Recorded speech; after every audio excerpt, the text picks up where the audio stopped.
Welcome to This Explainer. Today, we're diving into something really profound, a piece of writing that completely reframed how I look at my own history.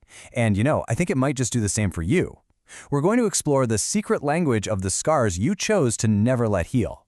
If you've ever felt like you're carrying around an old heartache, or maybe an unhealed emotional wound, I really want you to consider something right off the bat. Holding on to it is not a failure. Actually, as we'll see today, it can be a deeply profound, incredibly precise act of self-knowledge. So let's just jump right in. Think about this. What if keeping a wound open isn't a weakness? We talk so much in our culture about healing, right?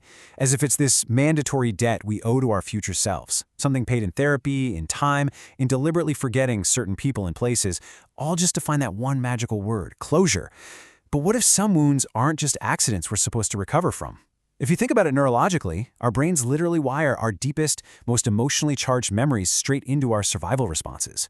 So what if keeping that wound open is actually a profound biological and emotional strategy? Let's move into part 1, the wound as archive. We really need to reframe this textured grief we carry from city to city, from life to life. It's not just an injury. Think of it more like a sacred, incredibly honest autobiography.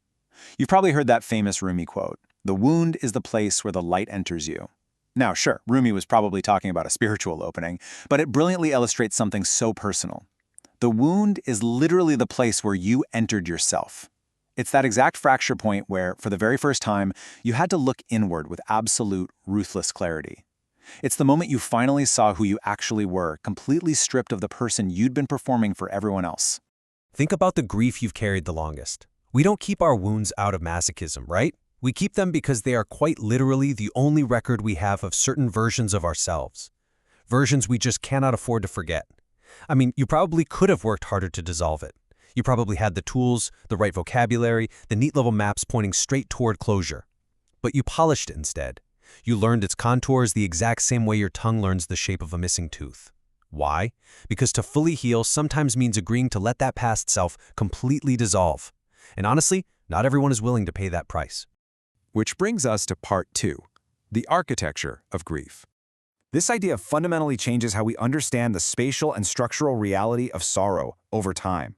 It's not just a feeling anymore, it's a structure. Just look at the contrast here. Usually we have this popular imagination of grief, treating it as a sequence. The famous stages, the implied forward motion, the promise that eventually you'll wash up on some peaceful shore.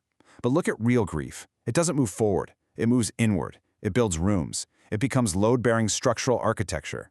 That grief you've been carrying for years, it's no longer just an emotion. It has become part of the very architecture dictating exactly how you understand beauty, how you understand love, and how you understand impermanence. You literally feel the weight of a late afternoon differently because of it. So this really begs the question, what if the architecture of grief is also the architecture of perception? We've built this entire cultural vocabulary around the idea that if you sustain pain, you're somehow suspect. We're told that a properly adjusted person processes, resolves, releases, and moves on.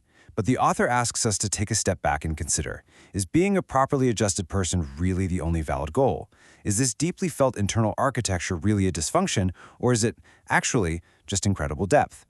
Let's transition into part 3, a private dialect.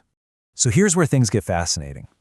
We see how these architectural unhealed wounds actually develop into a literal internal communication system over time.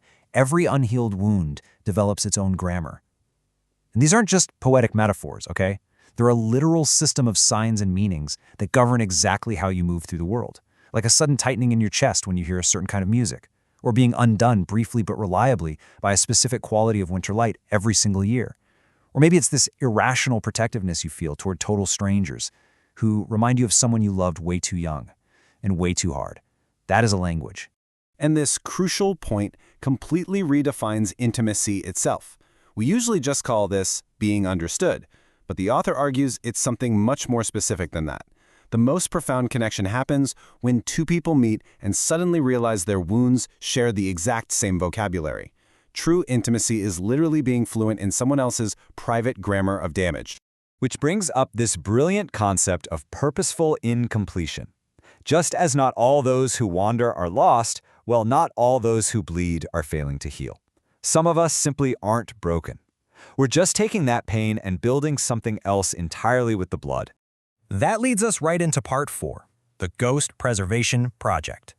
Now I want to slow down just a bit for this next concept, because we're arriving at the true hidden confession beneath our refusal to find closure. And here is that real confession.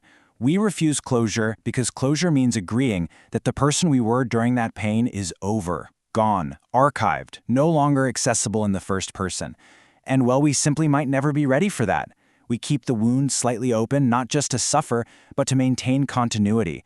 It's like a thread reaching back through time, making sure our past selves don't just become these inaccessible historical figures that we can write about, but can no longer actually inhabit.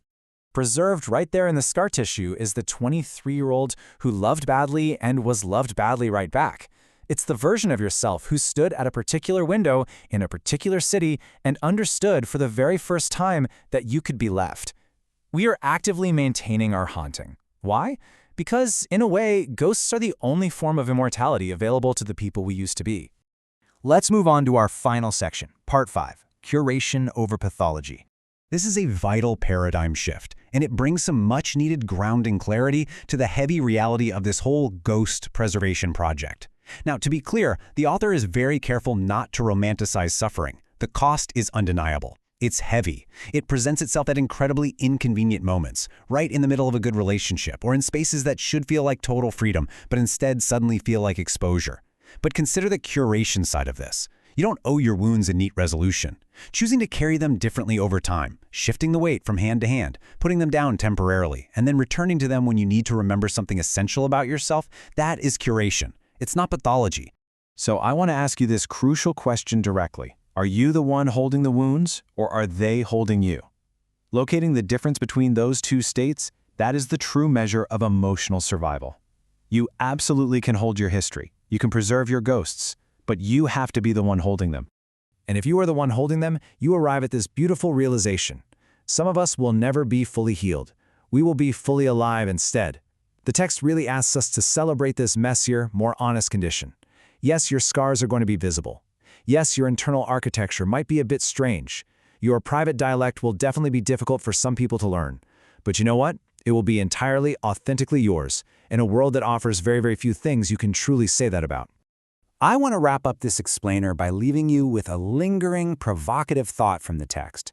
The most important stories we tell are the ones we carry silently, in the body, years after we thought we had finished telling them.